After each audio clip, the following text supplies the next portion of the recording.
गुरु भगवान के अनंत अनंत शुक्राना। ये बुरा काम है, ये मत करो।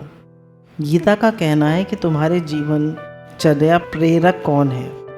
आप देखो, जब आप चोरी या बेईमानी की ओर अग्रसर होते हो तब लोभ आपके भीतर बैठकर आपका संचालन करता है। उस समय ईश्वर का पता कहाँ होता है।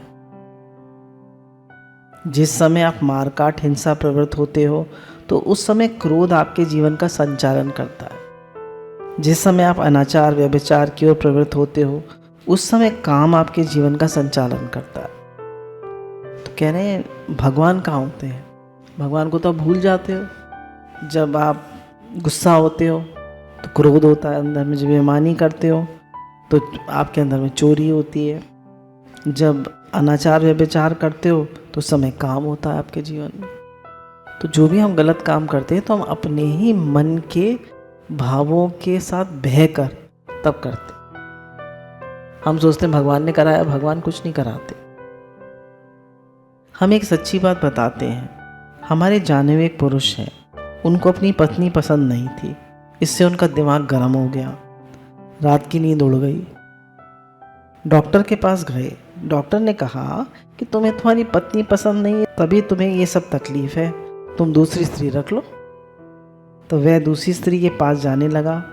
जब उसका आकर्षण दूसरी स्त्री में हो गया, उसका पता उसकी पत्नी को चला तो वह पागल हो गई। और इत्तेफाक से कोइंसिडेंस है कि वह उसी डॉक्टर के पास पहुंची। डॉक्टर ने उसको भी वही सलाह दी कि तुम दूसरा पुरुष रख लो। फिर दोनों मेरे पास आए। दोनों ने हमें बताया कि हमें डॉक्टर ने ये सलाह दी है। तो पति गिर गए पर पत्नी बच गई, क्योंकि पत्नी के अंदर धर्म ज़्यादा होता है। कैसे कि उसके चित्त में धर्म का संस्कार था। धर्म का जो संस्कार होता है वह गलत काम करने से चित्त को कचोटता है। गिल्टी कॉन्शियंस होता है कि हम ऐसा गलत काम क्यों करें, हम नहीं करेंगे।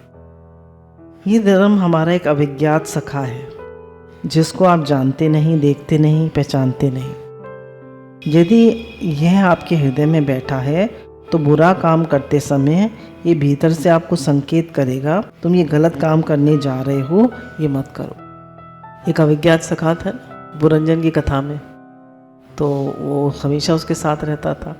पर उसने कहा कि जरा मैं ये शहर घूमाऊं। शहर घूमने गया, फिर लौट कर आया। भगवान ही लौट के उसके पास गए, लौट के आया ही नहीं होता। तो अविज्ञात सखा को हम भूल जाते हैं। हर समय भगवान हमारे साथ है। असल में धर्म की उपाधि से परमेश्वर ही आपके हृदय में बैठकर आपको चोरी बेईमानी से रोकता है, आपको अनाचार व्यभिचार से रोकता है, आपको हिंसा वैमनस्य से रोकता है। ऐसा है कि परमेश्वर को भी प्रेरणा देने के लिए कोई द्वार चाहिए। ये बात मैंने समान रूप से बोल रहा हूँ जैसे आपको परमेश्वर दिखावेगा परंतु आँख के द्वारा दर्शन की योग्यता देगा। आपको परमेश्वर गंध का ज्ञान करावेगा परंतु नासिका के द्वारा कराएगा। परमेश्वर आपको शब्द का ज्ञान करावेगा परंतु कान के द्वारा। आपको प्रेम देगा परंतु हृदय के द्वारा। वैसे ईश्वर आपको सच्चा संदेश देगा, धर्म की उपाधि से देगा। कह रहे हैं कोई चीज़ सुनेंगे तो किससे? कान से। संदेश देगा ईश्वर तो कान से तो सुनेंगे। कोई प्रेम होगा तो हृदय में ही प्रकट होगा। तो कह रहे हैं ऐसे ही अगर आपका हृदय में धर्म है तभी आप ईश्वर की बात को सुन सकते हैं, नहीं तो नहीं सुन सकते। अगर हमारे जीवन में धर्म नहीं है, धर्म का आचरण नहीं है, तो जल्दी गुस्सा आ जाएगा, जल्दी चोरी व्यभिचारी कर लेंगे, जल्दी अनाचार व्यभिचार कर लेंगे, जल्दी सत्य के मार्ग से डिग जाएंगे। तो जीवन में धर्म का होना बहुत ज़रूरी है। यदि आपके हृदय में धर्म बैठा हुआ है तो आपको उपाधि के रूप में स्वीकार करके ईश्वर आपको ये कहेगा ये बुरा काम है, ये तुम मत कर। कह रहे हैं अगर धर्म आपके जीवन में बैठा होगा तो कहेगा ये बुरा काम है, ये मत कर। और अगर आपके जीवन में धर्म नहीं होगा तो गलत काम आपसे हो जाएगा, बार बार होगा। तो इसलिए जीवन में धर्म का होना बहुत जरूरी है। पक्के महात्मा, ये महात्मा लोग तो इतने पक्के होते हैं, यहाँ यो भी वाह वाह तो यहाँ त्यों भी वाह वाह, ऐसे भी मज़ा तो वैसे भी मज़ा। एक के घर गए महाराज, तो मूंग की दाल और रूखी रोटी लाकर सामने रख दी खाने को। बोले देखो कितना सद्भाव है इसका कि हमारे स्वास्थ्य का ध्यान रखकर बिल्कुल सादा भोजन हमको दिया है। ये हमको विरक समझता है। सादा भोजन खिलाया, लौकी रोटी खिला दी। जिव्या लोलुप नहीं समझता, खुशी हुई, बढ़िया, बहुत बढ़िया, बहुत बढ़िया। अब दूसरे के घर गए तो खीर, पूड़ी, हलवा, पकौड़ी सब सामने आ गया। बोले देखो भाई कितने प्रेम से इतनी चीज़ें बनाई हैं। दोनों में खुशी हुई। बोले लौकी रोटी दे दी तो भी खुश, और हलवा पूड़ी और कचौड़ी मिल गई तो भी खुश। तो बोले जो मिल गया वो बढ़िया। अब एक सज्जन थे, सादा भोजन आया तो बोले राम राम राम, इतनी दरिद्र हो तुम कि रोटी दाल खिलाते हो केवल। दुखी हो गए, नाराज़ हो गए, 4 गाली सुना दी। हलवा पूड़ी वाले के घर गए तो बोले अरे तू हमको जिव्या लोलुप समझता है, हमको चटोरा समझता है। दोनों जगह दुख पैदा कर दिया, दोनों जगह दुख क्रिएट कर दिया। ये मनुष्य का अंतःकरण जो है ना, अगर सुख बनाना चाहे तो सब जगह सुख बना ले, और अगर ये दुख बनाना चाहे तो सब जगह दुख बना ले। तो ये मनुष्य का अंतःकरण, बोले हर जगह सुख बनाओ, जो मिल जाए वाह वाह, जैसा मिल जाए वाह वाह। आज भगवान जी भी सुना रहे थे कि न्यूज़ में आया है कि जो रेमंड्स के चेयरमैन थे मिस्टर सिंघानिया, उन्होंने अपने लड़के को सारी प्रॉपर्टी दे दी। अब उनके लड़के ने उसको पूरी प्रॉपर्टी से बेदखल कर दिया कि तुम्हारा कुछ नहीं है। रेमंड्स इतनी बड़ी कंपनी, उनका मालाबार हिल पे 36 स्टोरी का घर था, तो रेनोवेट हो रहा था, उसमें उनका भी एक अपार्टमेंट था, 2 अपार्टमेंट उनके भी थे, उनके पिताजी के। लड़के को दे दिए थे, सब उन्हीं ने तो कमाया था। सब लड़के ने क्या किया, वो 2 अपार्टमेंट भी छीन लिए। अब उन्होंने कोर्ट में केस फाइल किया है कि इसने मुझे पैसे के लिए मोहताज कर दिया। तो दुनिया में तभी गुरु कहते हैं कि अपने जीते जी मत दो बच्चों को। हम समझते हैं हमारे बच्चे तो बहुत अच्छे, कब किसकी बुद्धि फिर जाए कुछ नहीं पता। तो गुरु हर चीज़ से सावधान करते हैं। तो कह रहे हैं हर चीज़ में वो समझ के चलो भाई, जो उसके लड़के के नाम है वो लड़के के नाम। पहले से विल लिख दो कि जब हम ये शरीर नहीं रहेगा तब तुम ले लेना, पहले मत दो। भी सोना भी तेरा, घर भी तेरा, सब कुछ तेरा। तो वो कहेंगे मम्मी पापा तुम बाहर चलो, तुम्हें बुढ़ा आश्रम में छोड़ाते। अब देखिए कैसी कैसी प्रारब्ध है, कैसा कैसा भाग है। तो गुरु समझाते हैं कि जो तुम्हारा है वो तुम अपने पास रखो, कोई देने की ज़रूरत नहीं है। जो तुमने चढ़ा दिया वो को ठीक है, तो हम उसका मन हो पहन ले, फिर वहीं ला के रख दे। तो शादी ब्याह है तो दे दो पहनने, और फिर वहीं ला के रख दे। और जब तो शरीर ना रहे तुम सब ले लेना, तुम्हारा ही है। समझ रहे हैं आप लोग, नहीं समझ रहे हैं? ये मनुष्य का अंतःकरण जो है ना, अगर सुख बनाना चाहे तो सब जगह सुख बना ले, और अगर दुख बनाना चाहे तो सब जगह दुख बना ले। देखो दुनिया की घटनाओं में कुछ नहीं होता, मनुष्य के अंतःकरण में जो भीतर भीतर भरा रहता है वे निमित्त पर जाहिर हो जाता है। कह रहे घटनाओं से कुछ नहीं होता कि हमारे साथ ऐसा किया, हमारे साथ ऐसा किया। बोले जो अंदर में अंतःकरण में जो भरा होता है वही बाहर आ जाता है। घटनाओं से कोई फर्क नहीं पड़ता, कितना भी क्रोध का कारण आए, पर अगर क्रोध नहीं है अंतःकरण में तो क्रोध नहीं निकलेगा। कोई कितनी भी बुरी तरह करे, आप बुरी तरह नहीं करेंगे अगर आपके अंदर बुरी तरह करने का भाव नहीं है। तो भीतर दुख भरा है तो दुख के निमित्त पर दुख भभक उठेगा, और भीतर सुख भरा है तो सब जगह सुख महक उठेगा। अगर दुख भरा है तो दुख भी निकल पड़ेगा, और अगर प्रेम भरा है तो प्रेम निकल पड़ेगा, और सुख भरा है तो सुख महक उठेगा। बाहर कुछ नहीं रहता, मनुष्य अपनी प्रकृति को ही प्रकट करता है। ये दुख लिए हुए सुख लिए हुए है। कह रहे हैं बाहर कुछ नहीं है, मनुष्य कारण आने पे अपनी प्रकृति को ही प्रकट करता है। उसके अंदर क्या भरा है वो ही निकलता है। परमात्मा को पकड़ो। ये रेशम का कीड़ा होता है ना, वे रेशम का जाल बनाता है और फिर उसी के भीतर मर जाता है, निकलने का रास्ता नहीं रहता। ऐसे ये संसारी लोग जो है ना, अपने आसपास ऐसा जाल बुन लेते हैं, हम माँ बिना नहीं रह सकते, हम बेटा बिना नहीं रह सकते, हम घरवाली के बिना नहीं रह सकते, हम घर वालों के बिना नहीं रह सकते, हम धन के बिना नहीं रह सकते, हम मकान के बिना नहीं रह सकते। और सचमुच देखो तो रह सबके बिना सकते हैं, है ना। अपने मन से ऐसा जाल बुनते हैं कि उसमें खुद फंस जाते हैं, अपने बनाए जाल में खुद फंस गए।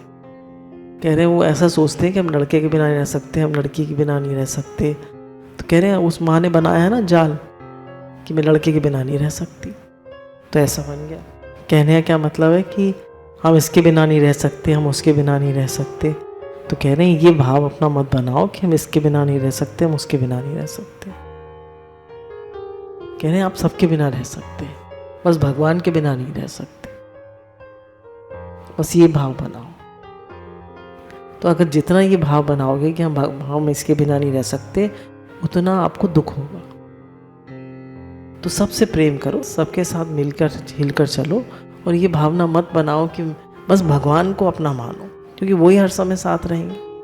किसको आप साथ रख सकते हैं हमेशा, किसको पकड़ सकते हैं? अपना जो ये दिल है ना, ये छोटी छोटी चीज़ों को पकड़ने के लिए नहीं है, ये सबसे बड़ी चीज़ परमात्मा को पकड़ने के लिए। यानी ये जो हमारा दिल है, ये परमात्मा को पकड़ने के लिए है, छोटी छोटी चीज़ों को पकड़ने के लिए नहीं है। भगवान पक्षपात क्यों करते हैं? भक्ति में दो सामर्थ्य हैं, एक भगवान के स्वरूप का ज्ञान और दूसरे संसार के राग द्वेष ईर्ष्या मद मोह से निवृत्ति। फिर एक तरफ भगवान से प्रेम और एक तरफ संसार के राग द्वेष ईर्ष्या मद मोह से निवृत्ति। ये अंतःकरण का स्वभाव है कि इसमें दो वृत्ति एक साथ नहीं रह सकती, या तो ईश्वर का चिंतन होगा या संसार का चिंतन होगा। कह रहे दो चीज़ें एक साथ नहीं रह सकती, या तो ईश्वर का चिंतन या संसार का चिंतन। जैसे इधर देख रहे हैं, चरणों का चिंतन करो और नाम जप करो तो मन इधर उधर नहीं जाता, उससे काफ़ी फोकस्ड रहता है माइंड। एक दिन राधा रानी बहुत दुखी हो रही थी, रो रही थी। श्री कृष्ण ने पूछा, प्रिया जी आप इतनी दुखी क्यों हो? बोली, महाराज जिस हृदय में आप रहते हैं उस हृदय में आज हमको अपनी सौत की याद आ गई, उसकी शक्ल दिखने लगी। आपके रहते, आपकी उपस्थिति में हमारे हृदय में सौत का प्रतिबिंब हो गया। आपसे मेरा प्रेम कहाँ है? आपके प्रति मेरा सच्चा प्रेम होता तो हमारे हृदय में दूसरे की याद आती ही क्यों? ये है भक्ति का स्वरूप, कि जब हम भगवान के साथ बैठे हैं, नाम जप कर रहे हैं, तो दूसरे की याद क्यों आ रही है? हम क्या करते हैं, जिसके साथ बैठे उसकी याद नहीं करते, दूसरे की याद करते। मैके गए तो ससुराल की, ससुराल गए तो मैके की। पति के साथ बैठे हैं तो बेटे की बात, बेटे के साथ बैठे हैं तो पति की बात। तो कह रहे हैं जिसके साथ बैठे उसी की बात करो, दूसरे की बात क्यों करते हो? भक्ति में जब हम भगवान का ध्यान करते हैं तब भगवान का स्वरूप हमारे हृदय में आ जाता है, और जब भगवान से हमारा प्रेम हो जाता है तब संसार के राग द्वेष सब मिट जाते हैं। इसलिए भक्ति की बहुत महिमा है, भगवान भी भक्ति के वश हो जाते हैं। कह रहे भक्ति में जब भगवान का ध्यान करते हैं तो राग द्वेष अपने आप हृदय से निवृत्त हो जाते हैं। तो भक्ति को वश करने के लिए एक रीति है, वह क्या है? सत स्त्रिया सत पतिम यथा। जैसे सती स्त्री अपने पति को वश कर लेती है, वैसे ही जब हमारे हृदय में भजनीय भगवान का ध्यान ठीक ठीक होने लग जाता है तब संसार का ध्यान छूट जाता है और केवल भगवान ही भगवान रह जाते हैं। कह रहे हैं जब भगवान का ध्यान ठीक ठीक होने लगता है तो भगवान ही रह जाते हैं, संसार का ध्यान छूट जाता है। तब हमारे हृदय में जैसे जैसे संकल्प होते हैं वैसे वैसे बनकर भगवान दिखाई पड़ने लगते हैं। ये भक्ति की महिमा है। ये भक्त के हृदय में रहने वाली भक्ति की महिमा है कि वह भगवान से जो चाहे सो करा लेती है। कह रहे हैं हमारे हृदय में जैसे जैसे संकल्प होते हैं वैसे वैसे भगवान बनकर दिखाई देने लगते हैं। जो जिस भावना से भगवान को बचता है उस भावना से भगवान उसको दिखाई देने लगते हैं। जैसे कौशल्या माँ के सामने भगवान राम आए चतुर्भुज रूप में, शंख चक्र गदा पद्म लिए। तो उन्होंने कहा भाई मैं तो आपको बाल रूप में देखना चाहती हूँ। तो झट राम लल्ला बन गए वो तो कोई भी रूप धारण कर लेंगे। तो कहते हैं जैसी जिसका संकल्प होता है, जैसी जिसकी भावना होती है, वो वैसी भगवान उससे करा लेते हैं। भगवान से वो कहते हैं कि मैं दान पुण्य करना चाहते हूँ, भगवान गरीब नारायण बन के आ जाते। वो कहता है मैं सबकी सेवा करना चाहता हूँ, भगवान कहते हैं ठीक है सेवा करो। वो कहता है भगवान नहीं मैं तो भजन ही करना चाहता हूँ, भगवान कहते हैं भजन करो। जिसकी जैसी भावना है, जिसका जैसा संकल्प होता है, भगवान उसको वैसी लगा देते। प्रहलाद जन्म से जाति से दैत्य थे, पर जब उनके हृदय में भगवान की भक्ति आ गई तब भगवान ने ये नहीं देखा कि ये दैत्य है, बल्कि उसकी रक्षा की। तो असल में भगवान के आचरण में, चरित्र में जो अद्भुत बात देखने में आती है वह भगवान का पक्षपात नहीं है, बल्कि भक्त के हृदय में जो भक्ति है, उस भक्ति में जो भगवान का प्रतिबिंब है, वह हृदय निवासी जो भगवान है, ईश्वरा सर्वभूतानाम हृदय अर्जुन तिष्ठति 18:61, जो हमारे अंतर्देश के निवृत्त प्रदेश में सूक्ष्म अति सूक्ष्म रूप से विराजमान भगवान हैं, वे भक्ति के द्वारा पकड़े जाते हैं और फिर भक्ति के वश होकर भक्त का पक्षपात करते हैं। कह रहे हैं जो हमारे अंतःकरण में भगवान बैठे हैं वो भक्ति के द्वारा पकड़े जाते हैं और फिर भक्त का ही पक्षपात करते हैं। भगवान ने वो लगा रखा है ना मोर मुकुट, कि मैं तो अपने पक्ष पंख है ना पंख, तो भगवान ने कहा मैं पक्षपाती हूँ अपने भक्तों का, मैं अपने भक्तों का पक्ष लूँगा, तुम भक्त बनो मैं तुम्हारा भी पक्ष लूँगा। गुरु भगवान के अनंत अनंत शुक्राना।